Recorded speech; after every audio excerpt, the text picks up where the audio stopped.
This program is sponsored by Bet's Gold Coin. Join us for good food, fun, and hospitality. Bet's Gold Coin, family-friendly restaurant and sports tavern. Morning. This is Bob Borchard coming to you from Old Town Mariposa. And I have with me today one of my mentors. I have several who have taken me into the new world. And he's joining me today, John Corripo. Hi, Bob. How are you doing? I'm doing really good. I've been following your career since you left town, and you're doing some pretty amazing things. You've taken the inspiration that you brought to us with respect to media and communications, you've taken it on the road.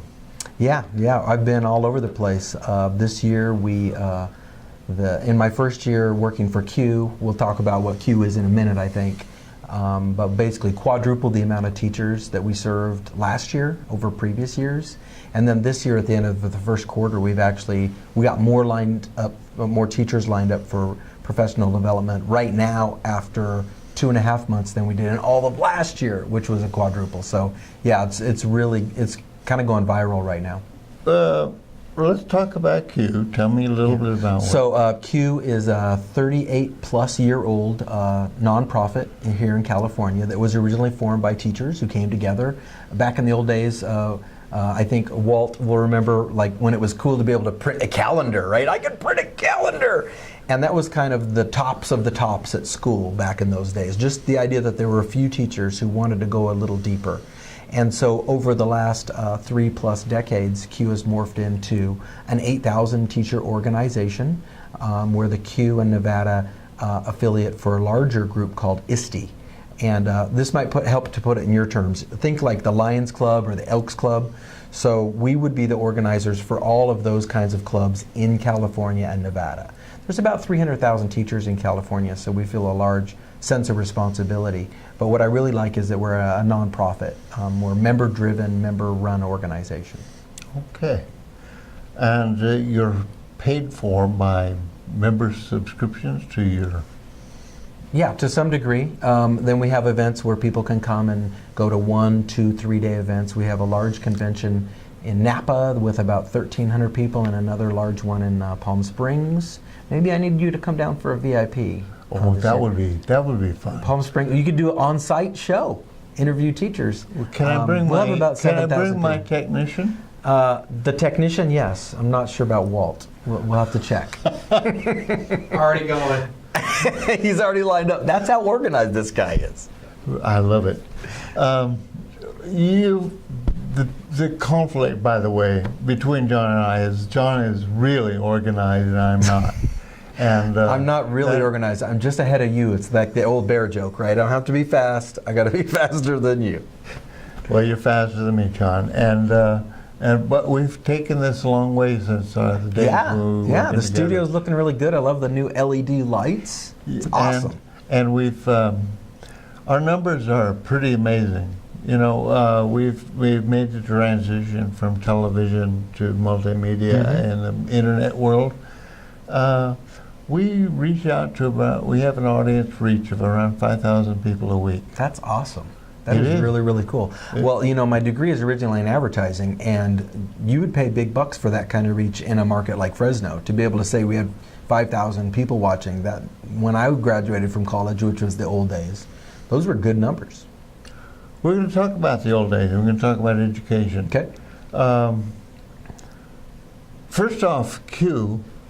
It's about technology. You have some big technology firms involved with it. Yeah, we've done work with Apple, with Google, with Microsoft, and what they do is they kind of hire us to come in as consultants. There's so many instances of their products being used by schools that they feel a kind of a social responsibility to help teachers use it effectively. So like the Google Teacher Academy, teachers would pay their own way to go to Google for a day, and we show them how to use their tools a little better.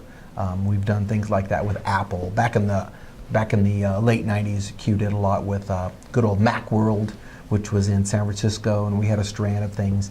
And so it's really, we're kind of the intermediary helping those big companies. Like, for example, Google has about 40 million students worldwide using their tools. So they feel a responsibility to have the teachers know the best way to use the tools.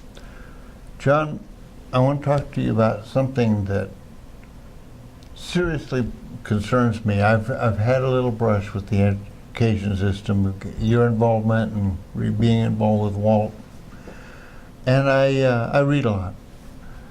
And I read something about how our educational system developed and how it evolved.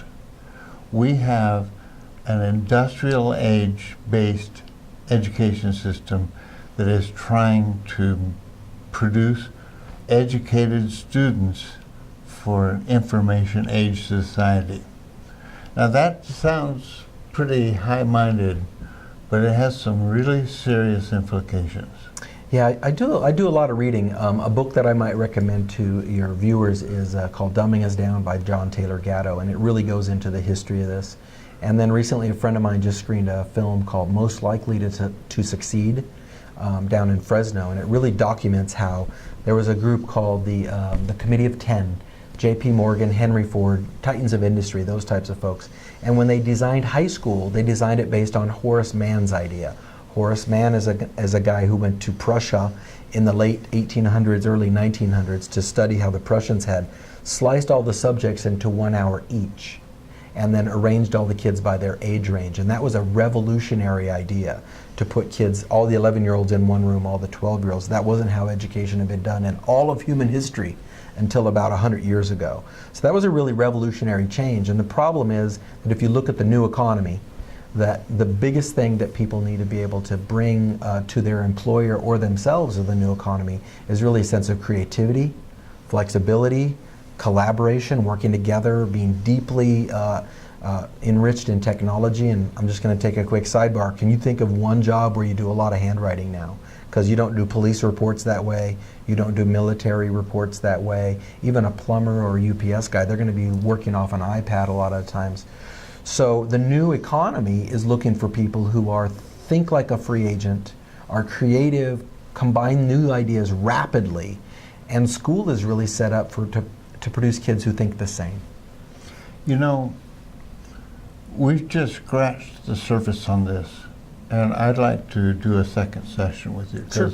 Because I don't expect people to sit in front of their computers and listen to this, but I think what we're going into here needs to get a little better treatment. Yeah, I think it's a big deal for people to understand the change we're going through, because it's not that school is broken. School is doing exactly what it's supposed to do, which is to produce people who can go to work as a clerk or a factory worker. The thing that's changed is that job's not there anymore. So when you come out of school, look around at people that have teenage, under 30-year-old kids. That's why so many kids are living at home, is they've not been trained by school to go out and make their way. They've been trained that if you have this diploma, whether it's from college or high school, that you'll get a job, and that's just not accurate anymore. John, I'd like to talk to you some more about this. Anytime. And for you out there, stay tuned, because I think you're going to... We've talked a little bit about this, and I think you're going to really enjoy what we're going to talk about next. Thank you very much for joining us, and come back and see us soon.